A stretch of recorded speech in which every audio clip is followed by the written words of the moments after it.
आवाज और आप देख रहे हैं एक न्यूज 24। भीषण गर्मी इतनी हो रही है, गर्मी का माहौल जो है इतना हो चुका है कि लोग बेहाल हैं। जिस तरह से लोग घर से बाहर नहीं निकल पा रहे हैं, अगर इंसान घर से बाहर है तो पसीने का बौछार उनके ऊपर है, ऐसा देखा जा रहा है। जिस तरह से बारिश की एक बूंद तक नजर नहीं आ रही है, ना ही हवा रुख बदल रही है, ऐसा माना जा रहा है। मौसम विभाग का कहना है कि कभी 13 जून के बाद बारिश होगी तो कहीं 16 जून के बाद बारिश होगी, लेकिन लोगों के जीवन में गर्मी की वजह से काफी चिंतित हो गए हैं, लोग बेहाल हो गए हैं। जिस तरह से कई जगहों पे पानी की दिक्कत हो गई है, लोग रोड पे आकर के बैठ जा रहे हैं। मान लीजिए उस गांव के, उस शहर के जो मेयर है, उनके ऊपर आरोप लगा रहे हैं कि आप हमारे लिए पानी की व्यवस्था की जाए। इसी बीच एक मामला आ रहा है कि ग्रेजुएशन के एग्जाम देते वक्त छात्रों की ऐसी हालत हो गई कि परीक्षा देते समय उनकी हालत खराब हो गई।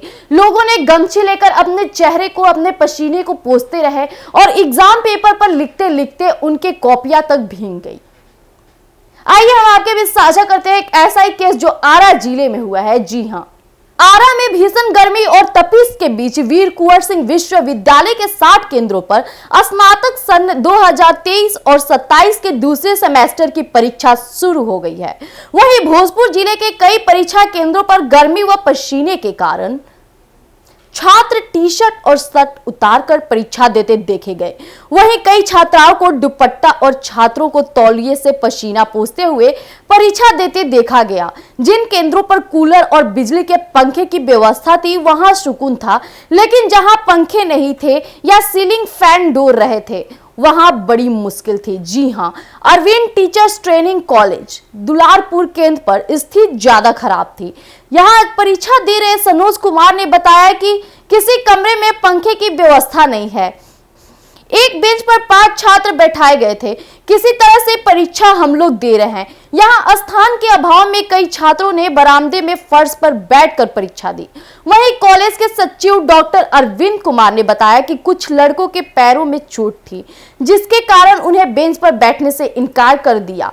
2 छात्रों को भी अलग से नीचे बैठाकर परीक्षा देते देखे गए। वहीं सभी केंद्रों पर कूलर लगाने का निर्देश जारी हुआ है। इस दौरान इस तरह से परीक्षा देने बात पर कुलपति प्रोफेसर शैलेंद्र कुमार चतुर्वेदी ने बताया कि भीषण तपिश को देखते सभी परीक्षा केंद्रों में कूलर की व्यवस्था करने का निर्देश दिया गया है। उन्होंने सभी केंद्राधीक्षकों को ठंडे पेयजल की भी व्यवस्था करने को कहा है। कई केंद्रों पर कूलर लगा दिया गया है, जल्द ही सभी केंद्रों पर भी भाड़ा और कूलर लगाया जाएगा। इस भीषण गर्मी में परीक्षा लेने पर कई लोगों के द्वारा सवाल भी खड़ा किया जा रहा है कि आखिर इस भीषण गर्मी में इतनी क्या जल्दी थी कि स्नातक सेमेस्टर 2 की परीक्षा ली जा रही है। इस सवाल का भी जवाब कुलपति ने देते हुए कहा कि सन को नियमित करने और रखने के लिए यूनिवर्सिटी की मजबूरी है। वहीं कुलपति प्रोफेसर शैलेंद्र ने बताया कि परीक्षा 15 दिन या 1 महीने बाद लिया जाता तो स्नातक का शन वीर कुंवर सिंह यूनिवर्सिटी में फिर से एक बार बढ़ जाता और उच्च विभाग से सख्त आदेश है कि शन को पीछे नहीं होने देना है, जिस वजह से परीक्षा ली जा रही। सभी केंद्रों पर अगली परीक्षा से कूलर लगा दिए जाएंगे और छात्रों को परेशानी नहीं होगी। तो जैसा कि अभी आपने सुना कि किस तरह से भीषण गर्मी में स्टूडेंट नीचे फर्श पे बैठकर एग्जाम दे रहे हैं। एक तरफ वही छात्रों के पैर में चोट लगने की बातें सामने आ रही है, जिसको लेकर के उन्हें फर्श पे बैठाया गया।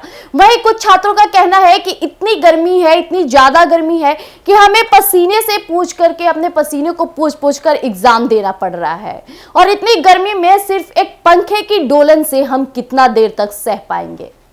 उसी बीच वहां के वीर कुंवर सिंह यूनिवर्सिटी के कुलपति जो हैं, उनका निर्देश है कि अगली एग्जाम से वहां कूलर की व्यवस्था की जाएगी, ठंडे पेयजल की भी व्यवस्था की जाएगी। तो इसी तरह तमाम खबरों के साथ आप हमारे साथ जुड़े रहिए एक न्यूज 24 पर। अगर यूट्यूब चैनल पर देख रहे हैं तो हमारे यूट्यूब चैनल एक न्यूज 24 को लाइक कीजिए, फॉलो कीजिए, सब्सक्राइब कीजिए। फेसबुक पे देख रहे हैं तो फेसबुक पे फॉलो और लाइक कीजिए। धन्यवाद।